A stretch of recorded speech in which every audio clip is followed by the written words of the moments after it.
Hello everyone, welcome back to Coding with Mock, and in this video we'll be having a quick look at Daemon Threads.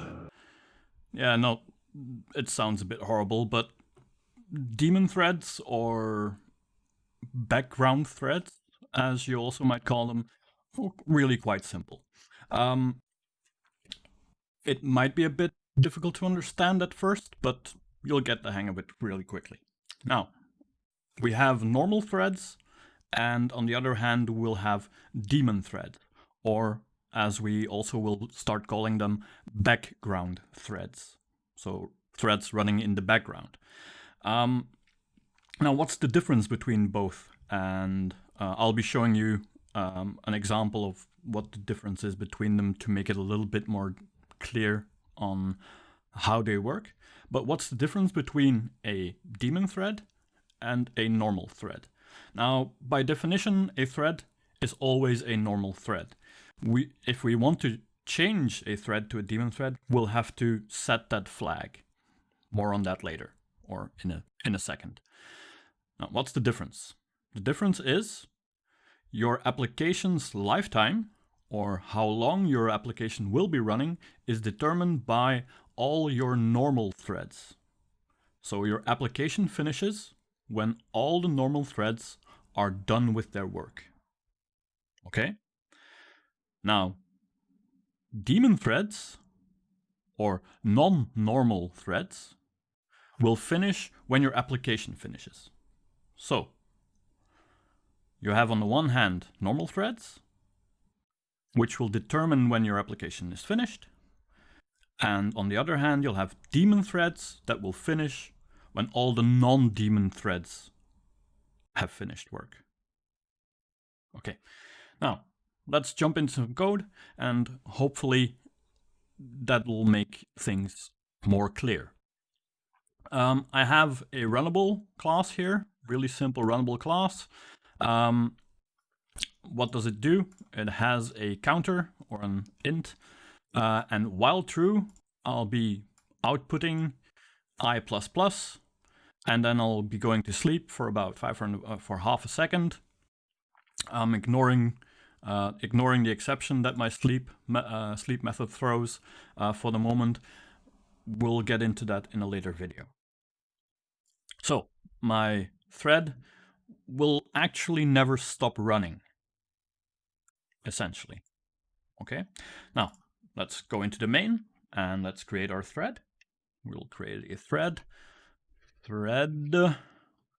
T1 new thread, and we'll give it a long task, a new long task to actually run. Now if we do T1 start, and remember, if I don't do anything, a normal thread is always a non-daemon thread, or a normal thread. If I run this code, you'll see what happens. And I have an application that every half a second will increment and just print that number to the console. Simple. Now, the important thing to note here is this is a while true loop. So when will this finish? Well, when my computer runs out of electricity, basically, or when my Windows crashes eventually. This will, in essence, will never stop. This will just keep on counting and counting and counting until something extraordinary happens, right? And this is a normal thread. Okay, now let's see what happens when I turn my thread into a daemon thread. Now, first I'll have to show you how to create a daemon thread. That's quite simple. The only thing you need to do is, before you start your thread, is set the daemon boolean. So you could have seen that's a boolean that I had to input there. Set the daemon boolean to true. That's all you need to do. Now my boolean, my thread T1 is a boolean thread, and let's start this. Let's start this application. Let's see what happens now. Nothing happens. This might not be 100% clear what's happening here, but let's say I want to, or I'll keep my main thread, the thread I'm using to actually create my T1 thread.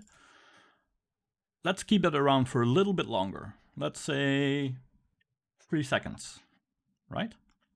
So my main thread will be running for 3 seconds and will then shut down, or will then be finished.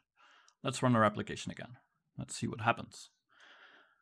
And you can see our background is counting 0, 1, 2, 3. So that's 1 second, 2 seconds, because I'm counting up 1 and then waiting half a second. So this is every 2 numbers will be in essence 1 second, right? So 1 second, 2 seconds, 3 seconds. That's our 3 seconds from our main thread. So my main thread, which is a normal thread, determines how long my application will be alive. My daemon thread will stop working when all other non-daemon threads are finished. Now the only non-daemon thread in my application here is my main thread. So 3 seconds after my main thread started, or 3 seconds after I called the sleep method, I reach the end of my main method. My main thread stops working, and when my main thread stops working, all non-daemon threads are done with their work. That means my application is done, and Java, or your Java virtual machine, and the scheduler will automatically stop all daemon threads. So even if your daemon thread, like mine here, has a while true in it, it will be stopped once that all non-daemon threads are done with their work. Well, that's basically it. That's everything you need to know about daemon threads. They're quite simple once you get to know them, once you understand how they work. Have some fun with it and play around with them. Okay, see you in the next video.